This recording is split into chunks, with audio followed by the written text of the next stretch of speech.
حسبي ربي جل الله ما في قلبي غير الله نور محمد صلى الله لا إله إلا الله حسبي ربي جل الله ما في قلبي.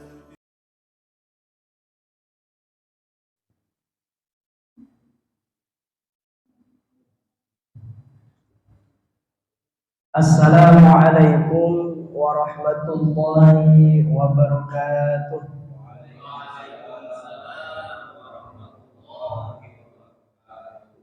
Bismillahirrahmanirrahim. Alhamdulillahi rabbil alamin. Wa bihi nasta'inu ala umuri dunya waddin.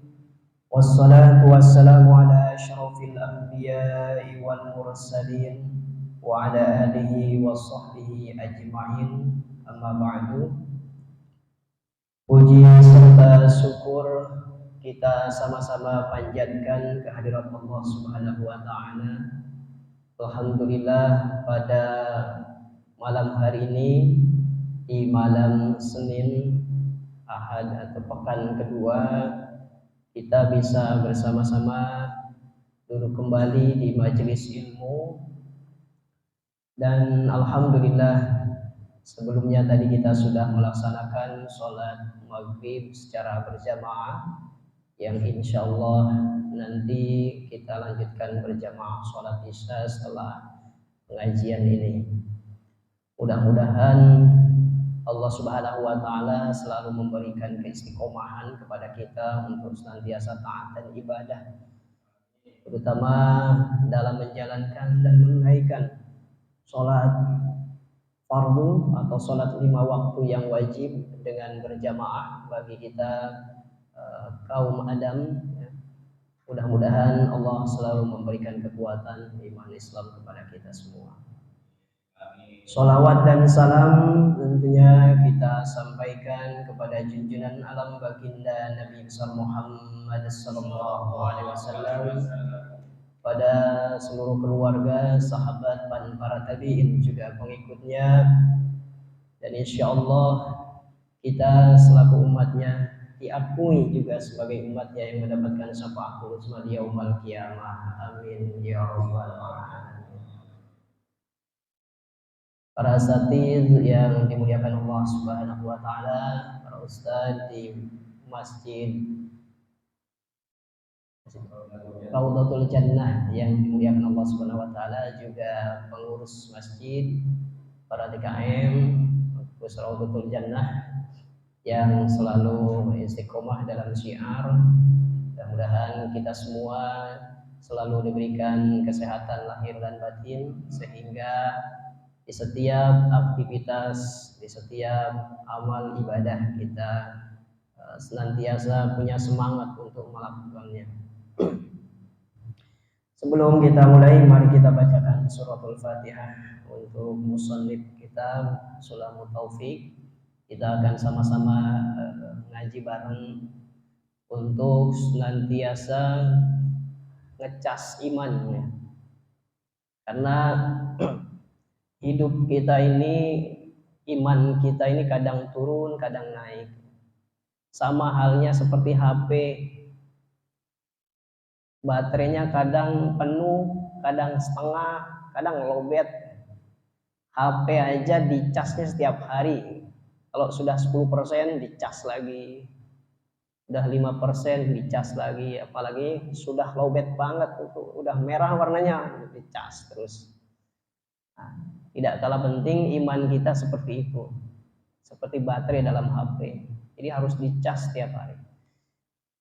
Setiap minggu kita beraktivitas, karena minggu kajinya mingguan ya, setiap minggu lah minimal ya kita dicas iman kita kepada Allah Subhanahu wa taala. Sebelumnya mari kita bacakan surah Al-Fatihah untuk musannif kitab ini. Mudah-mudahan wasilah bacaan Al-Fatihah kita dan membaca ngalap berkah daripada kitab ini, mudah-mudahan apa yang disampaikan musannif kitab bisa kita lakukan dalam kegiatan aktivitas sehari-hari, terutama dalam mengerjakan amal soleh.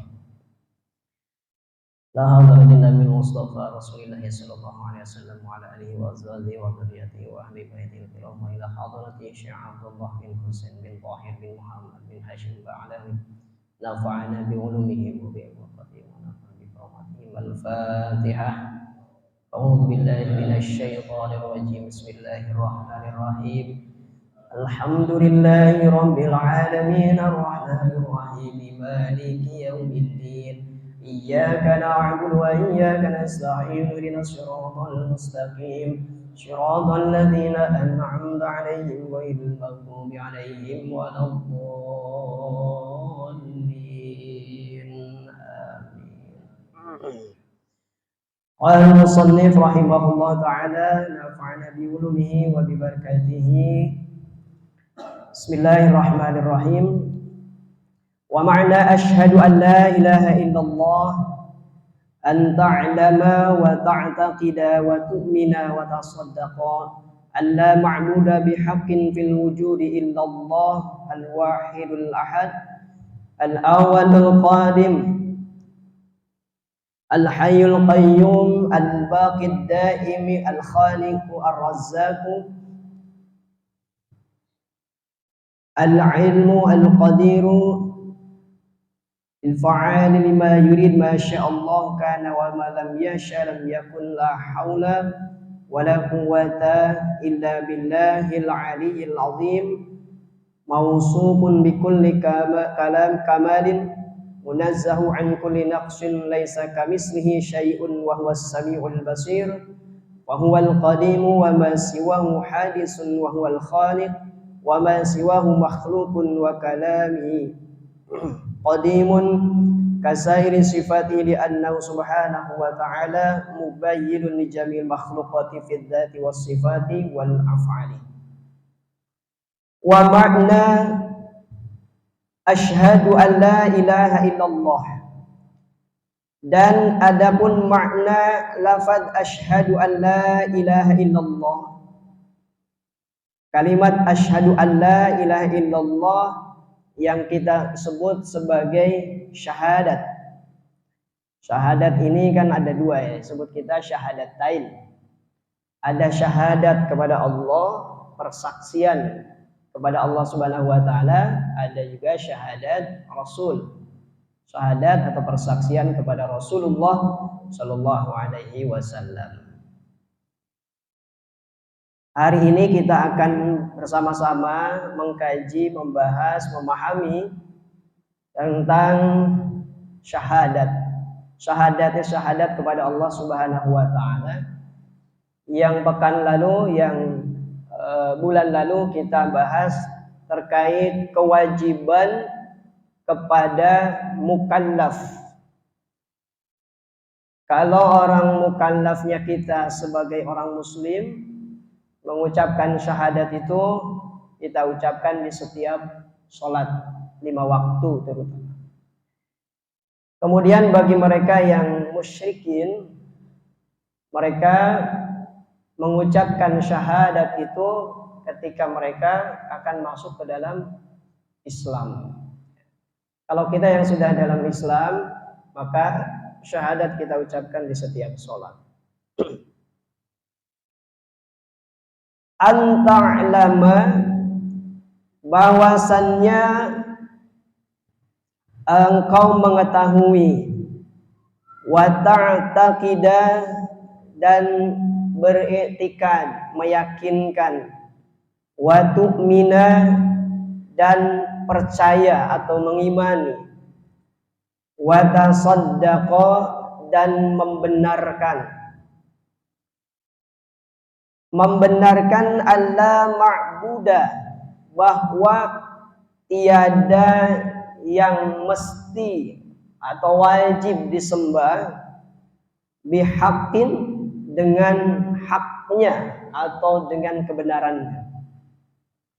Itu makna daripada lafaz asyhadu an la ilaha illallah. Ada 4 yang bisa menjadikan syahadat kita itu sah. Yang pertama, ta'lam, mengetahui kepada adanya Allah Subhanahu wa ta'ala.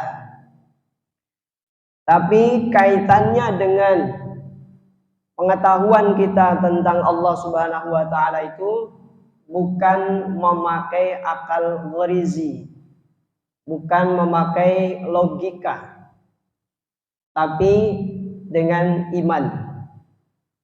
Makanya yang kedua disebutkan faktor yang bisa sah, yang membuat sahnya syahadat kita itu wa tu'minu, iman, percaya kepada Allah Subhanahu wa ta'ala. Kemudian wa tasaddaqa, membenarkan adanya Allah Subhanahu wa ta'ala. Ini keempat faktor ini yang menjadikan iman kita sah. Jadi kita selaku orang Islam yang sudah masuk Islam, ketika kita mengucapkan syahadat ini dalam sholat, keempat faktor ini harus kita tanamkan dalam hati. Tidak hanya mengucapkan asyhadu an la ilaha illallah, tapi dengan penuh keyakinan, penuh membenarkan akan adanya Allah Subhanahu wa ta'ala, annahu alla ma'budah, bahwasannya tiada Tuhan atau ilahun, tiada Tuhan yang wajib kita sembah itu dengan benarnya, dengan sesungguhnya. La ma'budah ini yang menggunakan lafaz la nafi, yang meniadakan semua ilahun atau semua sesembahan. Kalau orang musyriknya yang selain Allah itu kita sebut makhluk. Makhluk ini segala yang diciptakan oleh Khalik, oleh Allah Subhanahu wa ta'ala, itu makhluk.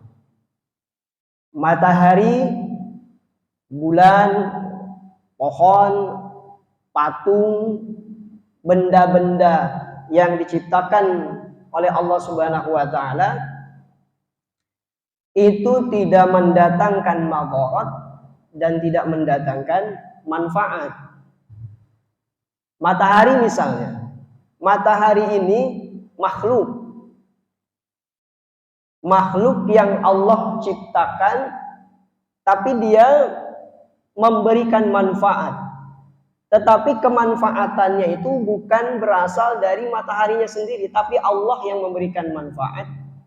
Adanya sinar yang diberikan pada matahari kemudian menyinari bumi. Kita bedakan antara makhluk dan khalik. Makhluk ini satu, dia punya bentuk. Matahari punya bentuk, patung punya bentuk. Pepohonan yang biasa orang-orang musyrikin sembah itu disebut makhluk yang mereka itu punya bentuk, punya ukuran, punya warna, punya butuh tempat dan lain sebagainya. Mendatangkan manfaat bukan dari benda itu sendiri, tetapi Allah yang memberikan manfaat. La ma'buda bihaqqin illallah. Tidak ada ilahun. Ilahun itu sesuatu yang disembah. La ma'buda bihaqqin. Jadi makna la ilaha illallah yang pertama la ma'buda bihaqqin illallah, yang kedua la khaliqu illallah. Orang yang masuk Islam melafadzkan syahadat asyhadu an la ilaha illallah wa asyhadu anna Muhammadar Rasulullah. Jadi kalau menurut Imam Abul Hasan Al-Asy'ari itu la ilaha illallah la khaliqu illallah. Tidak ada pencipta selain hanya Allah. Tidak ada yang harus disembah kecuali hanya Allah. Ini maknanya daripada la ilaha illallah. Kemudian jika kalimatnya ilahun itu tidak disandingkan atau bahasa ilmu nahwu diidofatkan dengan kata selain Allah, maka dia bukan ilah, yang dimaksudkan adalah Allah. Misalnya ilahul kufar. Ilahul kufar, Tuhannya orang-orang kafirin, orang kafir. Yang dimaksudkan bukan Allah. Jadi ilahun ini bersanding dengan lafaz Allah tentunya, yang menjadi khalik yang wajib kita sembah. Dan ini biasanya mesti kita tanamkan dalam hati dan i'tikad atau keyakinan kita di saat mengucapkan syahadat. Asyhadu an la ilaha illallah. Kemudian musannif ini menuturkan dalam kitab ini daripada makna-makna asyhadu an la ilaha illallah la ma'buda bihaqqin fil wujudi illallah, sifat-sifat Allah, sebagian daripada sifat Allah yang ada di dalam Asmaul Husna. Dari 99 sifat itu yang dimiliki oleh Allah Subhanahu wa taala, musannif cantumkan di sini beberapa sifat. Yang pertama al-wahidu. Al-wahidu ini diartikan sebagai Allah Subhanahu wa taala yang Maha Esa, Maha Satu, tapi satunya Allah ini bukan bilangan. Ya. La min tariqil adadi, bukan bagian daripada bilangan. Kalau satunya bilangan, satu bilangan ini bisa dipecah lagi, bisa dibagi. Dari satu bisa dibagi setengah. Nah, itu yang kita namakan dalam ilmu tauhid itu jisim. Sedangkan Allah bukan jisim. Jadi kalau satunya masih bisa dibagi itu jisim. Allah Subhanahu wa taala yang Maha Al-Wahid, Maha Esa, bukan bilangan, tidak ada pembagian lagi, tidak ada yang bisa dibagi. Itu sifat yang pertama dari Allah Subhanahu wa taala. Kaitannya dengan ini ada yang dinamakan Jauharul Faradi. Jauharul Faradi itu bagian batas yang paling terkecil. Kalau kita pernah mengenal namanya atom, itu bagian yang paling terkecil yang tidak bisa dibagi lagi. Tapi asalnya itu yang bagian tidak bisa dibagi lagi, asalnya bisa dibagi. Itu namanya jisim. Kemudian ada yang dinamakan jisim. Kalau jisim ini udah tentu. Misalnya pulpen, pulpen bisa itu jisim farad atau satu wahidnya, tapi dia masih bisa dibagi setengah, bisa dibagi seperempat. Kalau dibagi 8 jadi 1/8. Nah, Allah Subhanahu wa taala Maha Wahid itu bukan bilangan. Ya. Kalau Allah wahidnya bilangan, maka kan bisa dibagi-bagi. Ya. Sedangkan Allah bukan jisim yang bisa dan bukan merupakan bilangan. Kemudian al-ahadu, Allah Maha Satu, ini semakna dengan wahid sebetulnya ya. Maksudnya zat Allah yang tidak bisa dibagi lagi. Allah Maha Wahid, Allah Maha Ahad. Qul huwallahu ahad. Qul, katakanlah Muhammad, Allahu ahad.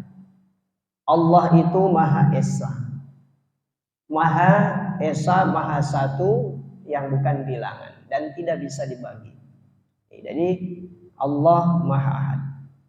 Kemudian berikutnya Allah Subhanahu wa taala Sifat daripada Allah al-awwalu, yang pertama. Namun pertamanya Allah ini la awwala wala akhir. Tidak ada awalannya, tidak ada batasan akhirnya. Yang disebutkan ini Allah Subhanahu wa taala Maha Awal. Awalnya tidak ada yang mengawali, akhirnya tidak ada yang mengakhiri. Beda seperti kita makhluk. Kita sebagai makhluk, baik makhluk insan, manusia, hewan, binatang, ini maha awal, tapi ada penciptaan, misalnya Nabi Adam, manusia yang pertama diciptakan. Al-awwal, makhluk yang pertama. Tetapi awalnya Nabi Adam itu asalnya tiada. Tidak ada, kemudian diadakan, setelah diadakan, ditiadakan. Ya. Kita makhluk asalnya tidak ada, kemudian lahir ke dunia, jadi ada. Setelah ada, bakal tidak ada. Setelah tidak ada, bakal ada lagi nanti di akhirat. Dihidupkan kembali. Jadi kalau makhluk maha awalnya beda dengan awalnya Allah Subhanahu wa taala. Ini sifat-sifat yang seperti ini, sifat yang terutama nama-nama Allah dalam Asmaul Husna ini ya, yang perlu kita pahami, dan memang ini dikejar bukan dengan akal logika.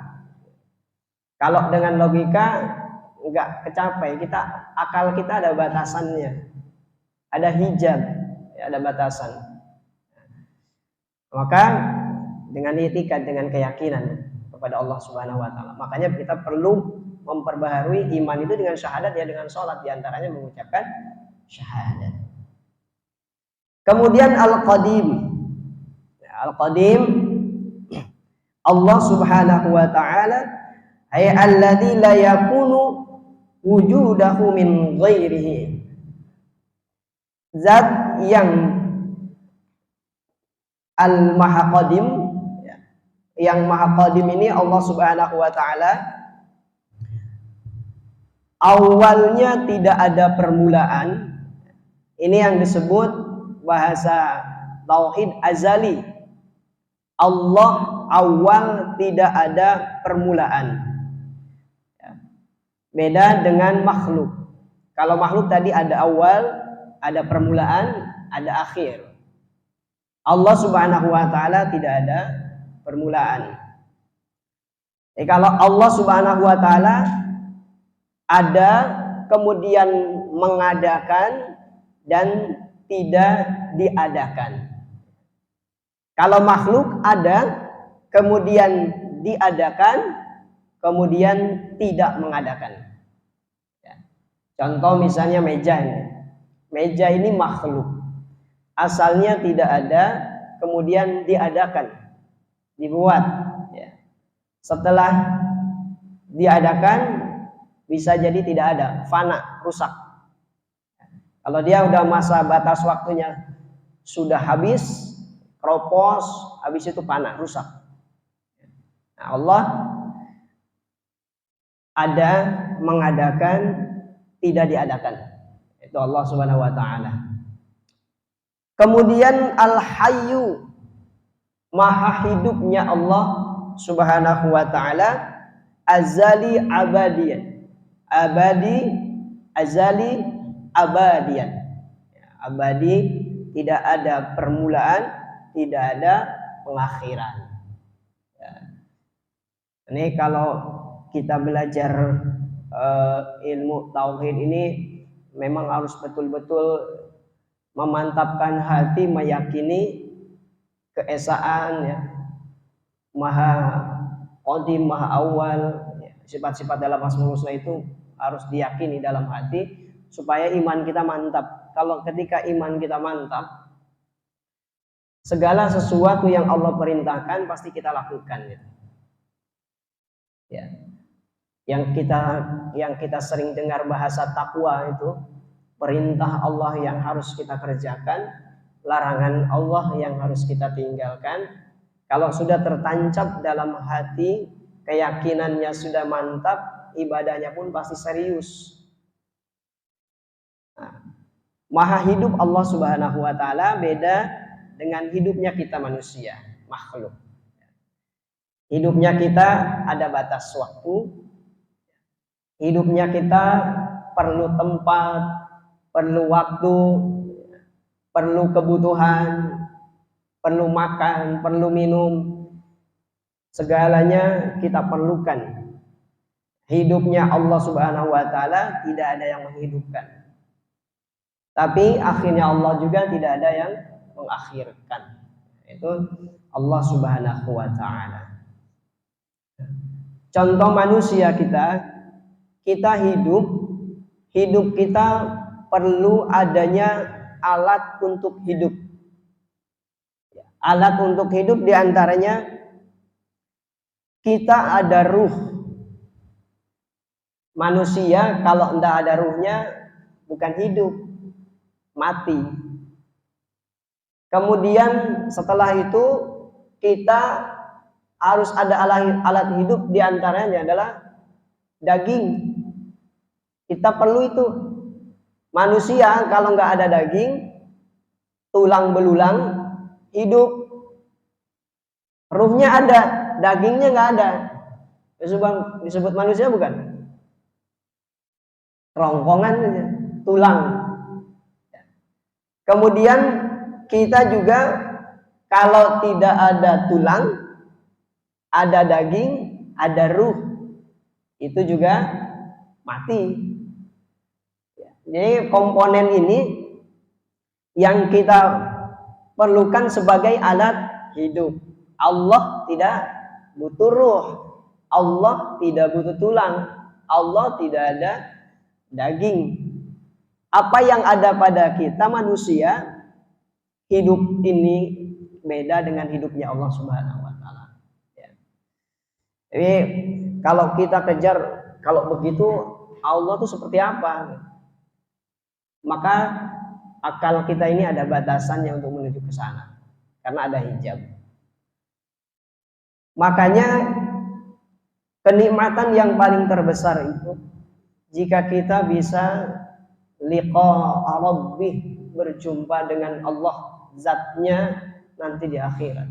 Itu kenikmatan yang luar biasa, yang memang yang menyampaikan pun tidak bisa menceritakan nikmatnya seperti apa.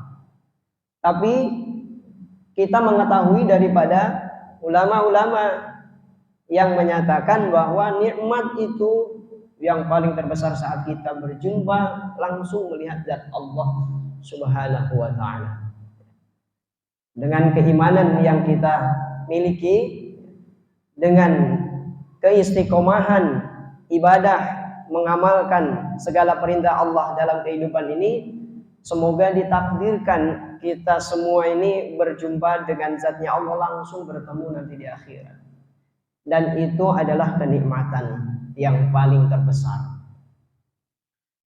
Kemudian sifat daripada Allah Subhanahu wa taala Al-Qayyum. Al-Qayyum yang dia maknai tidak membutuhkan makhluk.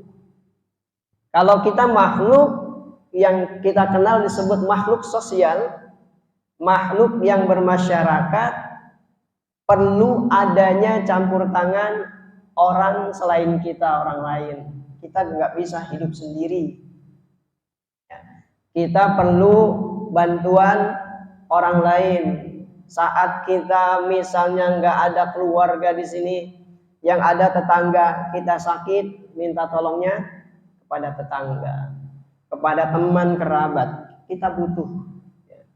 Makanya perlu adanya penanaman sikap sosial yang berkelanjutan dalam menjalani kehidupan kita ini, karena kita saling membutuhkan satu sama lain.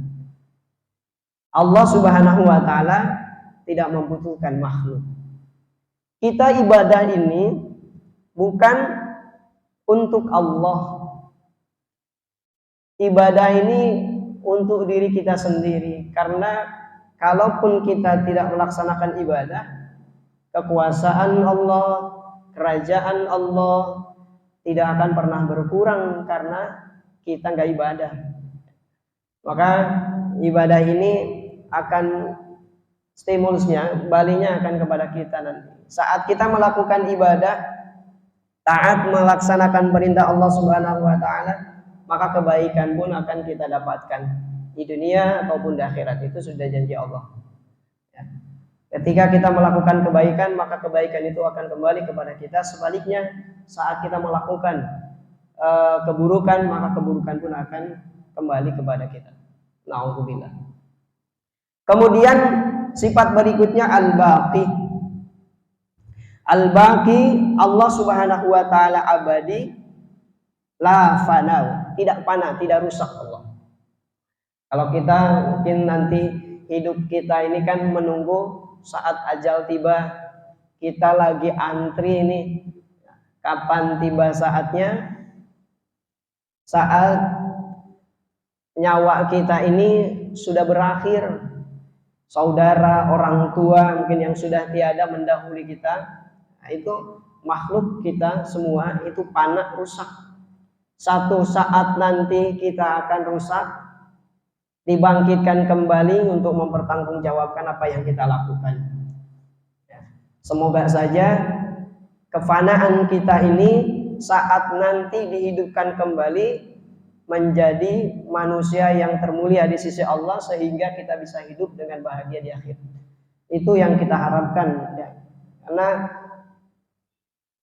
dunia pun fana, karena dunia pun makhluk Allah yang akan satu saat nanti itu akan fana, akan kiamat, rusak semuanya kecuali Allah Subhanahu wa taala. Begitupun makhluk-makhluk Allah yang lainnya. Malaikat pun makhluk Allah, surga makhluk Allah. Surga dan neraka diciptakan Allah Subhanahu wa taala, ini juga makhluk, Pak. Makhluk yang punya sifat rusak. Tapi apakah surga dan neraka ini nanti akan fana? Akan tiada? Nah, untuk hal ini surga, neraka sifatnya sama seperti kita sebagai makhluk, karena dia juga makhluk, satu saat akan rusak. Namun keabadian daripada surga dan neraka ini Allah yang menjadikannya. Ini surga, neraka yang disiapkan untuk kita sebagai makhluk manusia ini, entah itu yang kita mendapat keberuntungan di surganya nanti, atau na'udzubillah mendapatkan keburukan sehingga kita dijebloskan ke dalam neraka, na'udzubillah. Itu surga dan neraka diabadikan oleh Allah Subhanahu wa taala. Bukan karena sifatnya tidak rusak, tapi kerusakannya diabadikan oleh Allah Subhanahu wa taala. Jadi enggak rusak. Ya. Padahal dia juga adalah makhluk Allah Subhanahu wa taala seperti kita yang ada masanya, ya, harus fana atau rusak. Kemudian Ar-Razzaqu, Allah Subhanahu wa taala zat yang maha menyampaikan atau memberikan rezeki pada hamba-hambanya. Terkait rezeki ini, semua makhluk kita, terutama manusia, bahkan binatang melata pun sudah Allah jamin rezekinya. Namun rezeki ini disesuaikan dengan masa hidup kita di dunia. Saat manusia ini sudah mati, maka rezekinya itu sebenarnya sudah habis. Bagaimana kalau misalnya orang ini kaya, hartanya melimpah, kemudian dia mati, hartanya masih ada,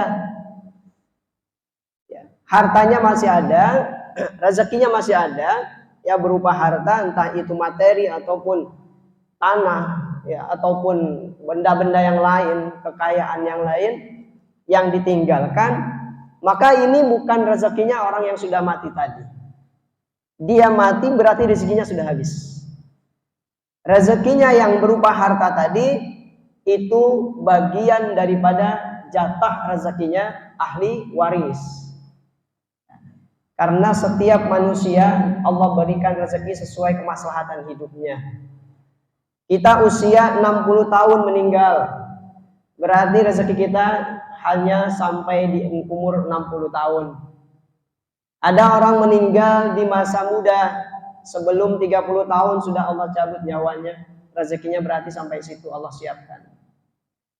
Begitupun yang lainnya. Jadi rezeki itu yang Allah berikan kepada kita itu disesuaikan dengan masa kemaslahatan kita hidup di dunia. Dan rezeki ini menurut para ulama dibagi menjadi dua. Ada rezeki ini yang halal, ada rezeki ini yang haram. Jadi rezeki itu bukan hanya materi, bahkan disebutkan di dalam syarah kitab ini zahiran wa batinan. Rezeki ini bisa berupa yang zahir, bisa berupa yang batin. Ya, seperti kasifatul ma'ani wa hiya al-qudrah wal iradah wal ilmu. Kemudian ar-razzaq, rezeki yang Allah berikan zahir ya seperti yang kita rasakan saat ini ya, harta sedikit atau banyak atau cukup dalam menjalani kehidupan ini ya, rezeki yang Allah berikan kepada kita ini adalah rezeki yang halalkah atau yang haram ya. Jadi kita yang tahu bahwa kita menjemput rezeki ini, yang kita dapatkan rezekinya halalan thayyiban atau rezeki yang haram ya. Saat kita mendapatkan rezeki yang halal wa thayyiban, maka itulah kenikmatan yang kita rasakan ya, untuk kita nikmati daripada Allah Subhanahu wa taala. Kemudian yang batin ini misalnya berupa keyakinan dalam hati. Keyakinan dalam hati yang ada pada diri kita ini adalah rezeki dari Allah Subhanahu wa taala, dari faktor rezeki batin. Kemudian ma'rifat, mengetahui adanya Allah Subhanahu wa taala dengan keyakinannya, ini pun adalah rezeki. Wal maskan, atau yang zahir lagi misalnya tempat tinggal, ini adalah rezeki. Kemudian ada lagi misalnya pakaian, ini rezeki ya. Kemudian wal quwatu, kekuatan. Kita bisa melangkah dari masjid, dari rumah masing-masing ke tempat ini, ke masjid untuk melaksanakan ibadah sholat maghrib, itu rezeki ya. Nah, ini rezeki yang Allah bagikan kepada kita, rezeki yang halal atau rezeki yang haram.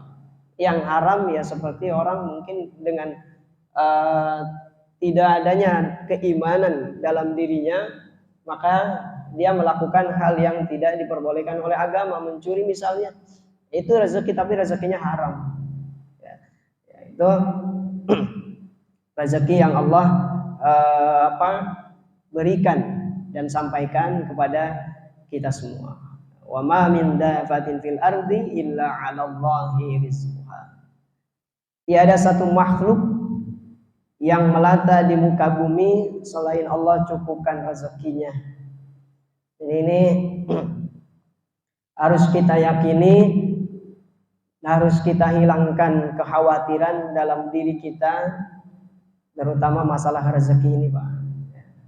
Karena memang tidak mudah saat kita mengalami ujian, musibah dalam masalah rezeki ini. Biasanya down saat kita butuh dengan rezeki ini, maka biasanya kita lebih dekat kepada Allah Subhanahu wa taala.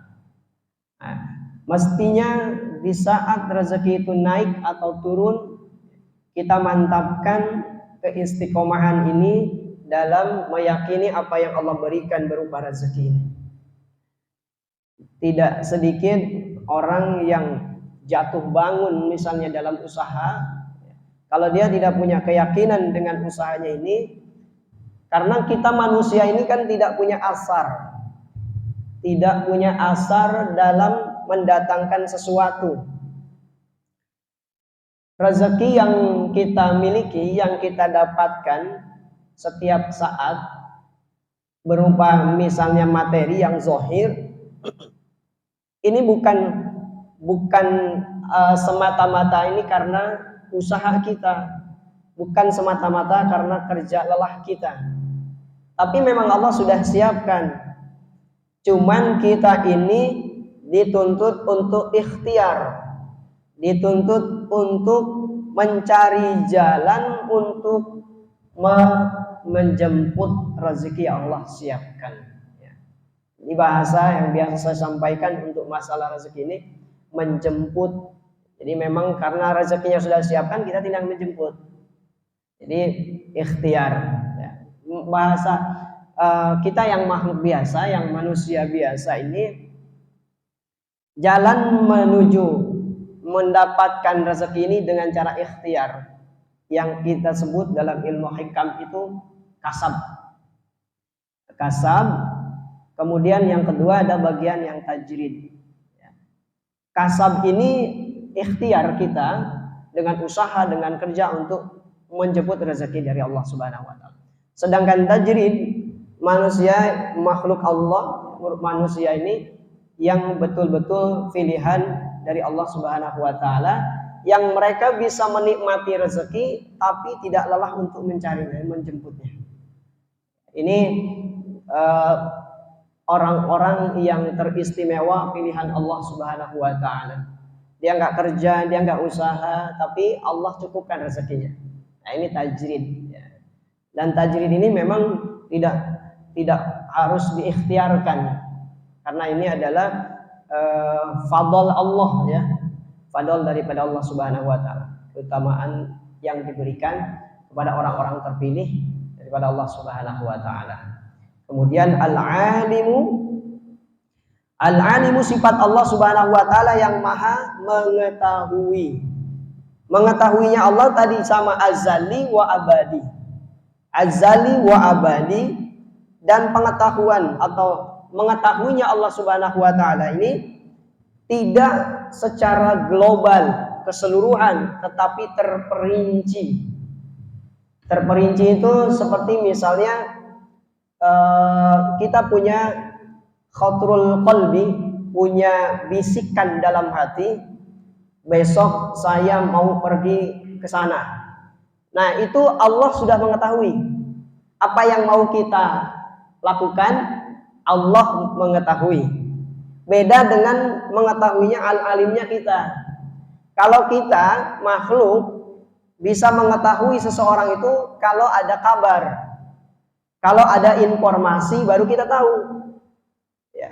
Informasi itu baik benar ataupun tidak, kita bakal tahu karena adanya informasi.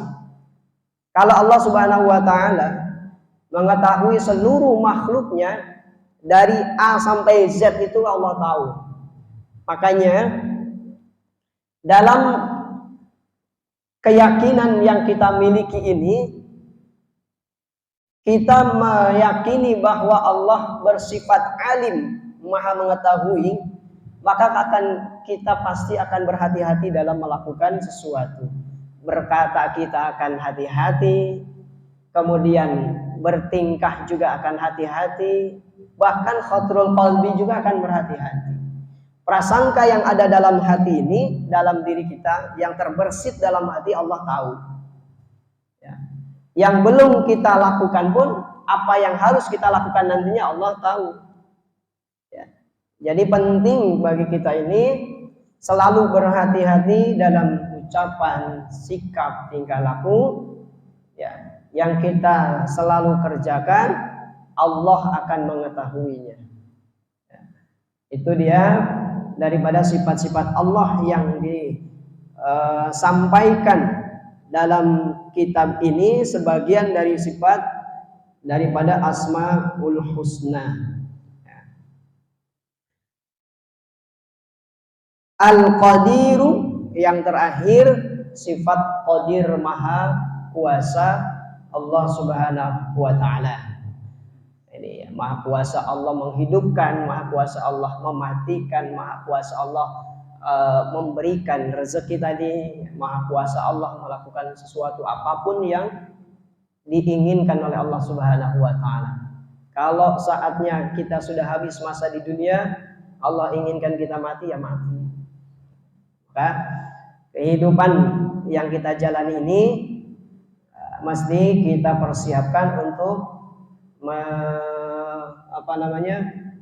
menjemput atau satu saat nanti akan hadir yang namanya kematian. Ya, semoga dengan apa yang disampaikan di antara sebagian sifat Allah dalam Asmaul Husna ini menambah keyakinan kita kepada Allah Subhanahu wa taala, sehingga dengan keyakinan yang kita miliki ini kita lebih giat melaksanakan ketaatan atau perintah dari Allah Subhanahu wa taala, lebih berhati-hati dalam melakukan sesuatu terutama yang dilarang oleh Allah Subhanahu wa taala. Setiap langkah kita, setiap gerak-gerik kita, dimanapun, kapanpun, tempatnya, waktunya, Allah Subhanahu wa taala selalu mengawasi kita. Jadi kalau bahasa guru saya, taqarrub, ya, ada qarraba Allah, kita maha dekat dengan Allah. Ada taqarruban, Allah Subhanahu wa taala maha mengawasi, ya. Qarib, taqarrub, Allah maha mengawasi, Allah maha mengetahui, Allah maha dekat.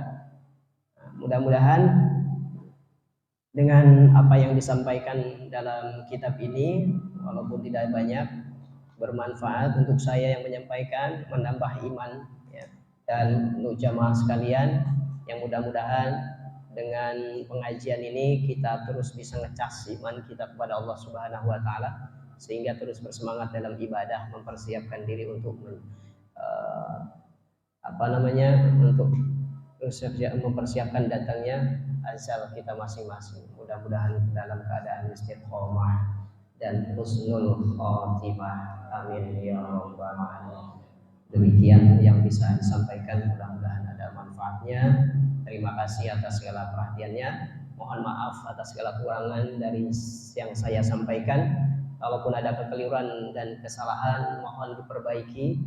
Kita sama-sama belajar meningkatkan keimanan kepada Allah Subhanahu wa taala. Amin ya rabbal alamin. Wallahul muwaffiq ila aqwamit thoriq. Wassalamualaikum warahmatullahi wabarakatuh.